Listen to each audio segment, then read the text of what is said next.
آپ کے علماء تو کچھ اور کہہ رہے ہیں، آپ کچھ اور کہہ رہے ہیں، تو شرم آنی چاہیے آپ کو. آپ اپنے علماء کو رضی اللہ عنہ کی دھوبی والا واقعہ بیان نہیں کر رہا ہوں، ورنہ ابھی تک آپ کی ہیکڑی نکال دیتا میں. شرم آنی چاہیے آپ لوگوں کو یار. اگر میں آپ سے کہوں کہ میں اور آپ جن کو غوث پاک کہتے ہیں، سیدنا شیخ عبد القادر جیلانی رضی اللہ تعالیٰ عنہ، وہ جب بیان کرتے تھے ان کی مجلس میں جنات تشریف لایا کرتے تھے. ایک نہیں بلکہ کئی جنات تشریف لاتے تھے. تو آپ استغفر اللہ کہو گے؟ نہیں کہو گے آپ، کیونکہ آپ کو معلوم ہے اللہ تبارک و تعالیٰ کی جو ولی کی شان ہے نا، وہ اللہ نے دی ہے. اللہ کے ولی کی جو شان ہے. اب وہ جو کہہ رہے ہیں نا استغفر اللہ، میں نے ایک ویڈیو دیکھا تھا، میں اسی پر بات کر رہا ہوں. تو وہ ایک کوئی کہہ رہے تھے کہ غوث پاک رضی اللہ عنہ کی مجلس میں جنات تشریف لاتے تھے، تو وہ کہہ رہا استغفر اللہ. فلاں تشریف لاتے تھے، وہ کہہ رہا استغفر اللہ. اب میں ان کو بتانا چاہتا ہوں، ان کو خود کو پتہ نہیں ہے کہ استغفر اللہ کہاں بولنا چاہیے. آپ اپنے خود کے دارالافتاء کی ویب سائٹ کو جا کر چیک کیجئے کہ سرکار آپ کے دارالافتاء میں سوال یہ پوچھا جاتا ہے کہ جس گھر میں کوئی نہ ہو وہاں سلام کیسے کیا جاتا ہے.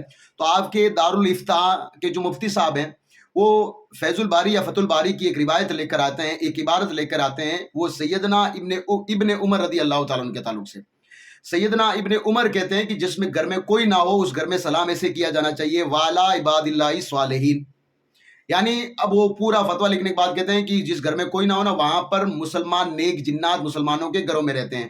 تو سرکار جن کے چہرے دیکھنے کے لائق نہیں، ان کے گھروں میں جو ہے جنات رہتے ہیں، اور جن کے چہرے پر نبی پاک صلی اللہ علیہ وسلم 7 مرتبہ پڑھ کر کے دم کرے، 6 مرتبہ حضرت علی رضی اللہ تعالیٰ عنہ دم کریں، اس غوث پاک رضی اللہ تعالیٰ عنہ کی مجلس میں جنات نہ آئے، یہ کیسے ہو سکتا ہے؟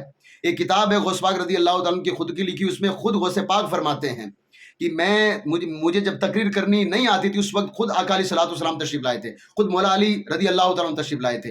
اور اگر میری بات مت مانیے، آپ جا کر کے محدث دہلوی رحمۃ اللہ تعالیٰ علیہ کی بات کو جا کر پڑھیے گا. محدث دہلوی غوث پاک رضی اللہ تعالیٰ عنہ کی مجلس کے تعلق سے لکھتے ہیں.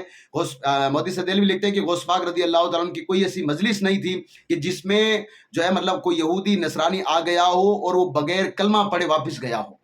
غوث پاک رضی اللہ تعالیٰ عنہ کی کوئی ایسی مجلس نہیں ہوا کرتی تھی جس میں کوئی گنہگار زانی بے نمازی آدمی آیا ہو اور وہ توبہ کر کے نہ گیا ہو. اور سرکار ابھی تھوڑی سی اور رکیے، سرکار غوث پاک رضی اللہ تعالیٰ عنہ کی مجلس میں 400 قلم ساتھ میں چلتے تھے، یعنی 400 لوگ لکھا کرتے تھے. اور سرکار غوث پاک رضی اللہ تعالیٰ عنہ کی مجلس میں آپ کو بتاؤں میں، ہم جیسوں کا کوئی شمار ہی نہیں ہے. بڑے بڑے محدث امام جوزی رحمۃ اللہ تعالیٰ علیہ جیسا شخص سرکار غوث پاک رضی اللہ عنہ کی مجلس میں بیٹھتا ہے. آپ جا کر کے تھوڑا پڑھیے، اپنے علماء کو پڑھ لیجئے، ورنہ کل لوگ کہیں گے کہ آپ کے علماء تو کچھ اور کہہ رہے ہیں، آپ کچھ اور کہہ رہے ہیں. تو شرم آنی چاہیے آپ کو، آپ اپنے علماء کو ہی فلانگ رہے ہیں. میں غوث پاک رضی اللہ عنہ کی دھوبی والا واقعہ بیان نہیں کر رہا ہوں، ورنہ ابھی تک آپ کی ہیکڑی نکال دیتا میں. شرم آنی چاہیے آپ لوگوں کو یار. آپ اپنے علماء کے خلاف ہی جا رہے ہو آپ.